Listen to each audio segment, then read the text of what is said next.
5টা রাখেন, সেটা না পারেন 2টা রাখেন। এমন না যে 9টাই রাখা লাগবে। অনেকে চিন্তা করে 9টা রোজা রাখা কষ্টকর হয়ে যাবে, একটাও রাখবো না, কারণ 9টা তো পারবো না। আসলে বিষয়টা এমন না, 9টা পারলেন না, একটা রাখলেন তো 1 বছরের সব পেয়ে যাবেন। 2টা রাখতে বললে 2টা, 3টা বললে 3টা, 7টা বললে 7টা, 9টা বললে 9টা। একটাও পারলাম না, তবে অনুরোধ থাকবে আরাফার দিনের রোজা রাখা, 9 তারিখের রোজা রাখা। সিয়ামু ইয়াউমি আরাফা আহতাসিবু আলাল্লাহি আন ইউকাফিরাস সানাতাল্লাতী ক্বাবলা ওয়াস সানাতাল্লাতী বাদা। আল্লাহর নবী রাহমাতাল লিল আলামিন বলে, আরাফার দিনের রোজা, 9 তারিখের রোজার কত দাম জানো উম্মত? আমি পয়গম্বর আশা রাখি, যেই ব্যক্তি 9 তারিখে রোজা রাখবে, আল্লাহ পাক পিছলি জিন্দেগির 1 বছর, ভবিষ্যতের 1 বছর, মোট 2 বছরের গুনাহ মাফ করে দেবে। সিয়ামু ইয়াউমি আরাফা আহতাসিবু আলাল্লাহি আন ইউকাফিরাস সানাতাল্লাতী ক্বাবলা ওয়াস সানাতাল্লাতী বাদা। আরাফার দিনের রোজার কত ফজিলাত, জিলহজের 9 তারিখের কত ফজিলাত। আল্লাহর নবী রাহমাতাল লিল আলামিন বলে, জিলহজের 9 তারিখে একটা রোজা রাখবে রে উম্মত, কত লাভবান তোমরা হইবা। পিছনের 1 বছরের গুনাহ মাফ, ভবিষ্যতে গুনাহ তুমি করো নাই, অগ্রিম আল্লাহ মাফ করে দেন। সুবহানাল্লাহ। কাজী যদি 8-9টা না পারি, কমাস কম জিলহজের 9 তারিখের রোজা রাখবো, পারবো তো ইনশাআল্লাহ। আসলে 9 তারিখ আমাদের দেশের 9 তারিখ, সৌদি আরবের 10 তারিখে কোরবানি চলে। আমাদের দেশে যখন 8 তারিখ সৌদি আরব, তখন 9 তারিখ আরাফায় ওকুফ চলতে থাকে। এই রোজাটা ওকুফে আরাফার সাথে সম্পর্ক নাকি তারিখের সাথে সম্পর্ক, এটা আমাদের জানতে হবে। এই রোজার সম্পর্ক কি ওকুফে আরাফার সাথে নাকি 9 তারিখের সাথে? এই রোজাটা ওকুফে আরাফার সাথে সম্পৃক্ত নয়, এটা হলো 9 তারিখের সাথে সম্পৃক্ত। রোজার সম্পর্ক কয় তারিখের সাথে? 9 তারিখের সাথে।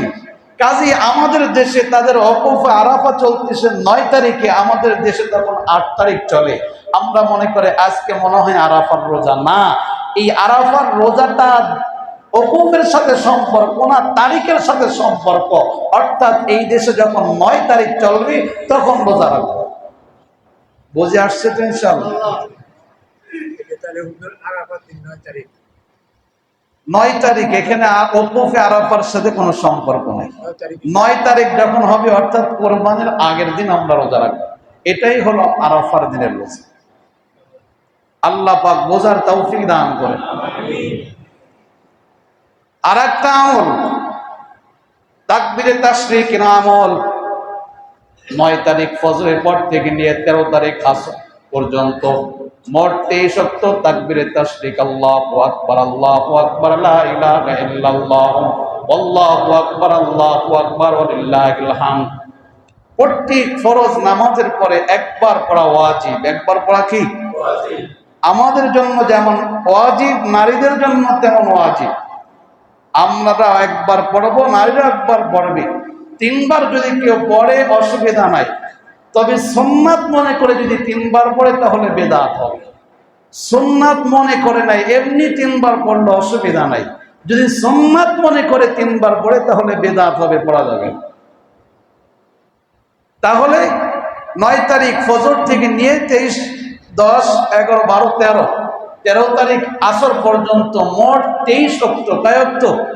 23 ওয়াক্ত তাকবীরে তাশরিক। দেখা গেল নামাজ 1 ওয়াক্ত কাজা হয়ে গেছে। ফজরের নামাজ ফজরের সময় পড়তে পারেন না, জোহরের পরে পড়তেছেন, এখন কি হবে?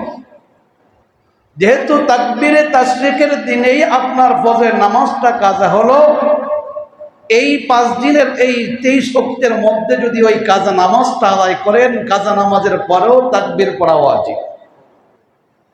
আবার এই দিনগুলোতে আপনি ভিন্ন দিনের কাজা নামাজ আদায় করতেছেন, এখন কিন্তু তাকবীরে তাশরিক ওয়াজিব না।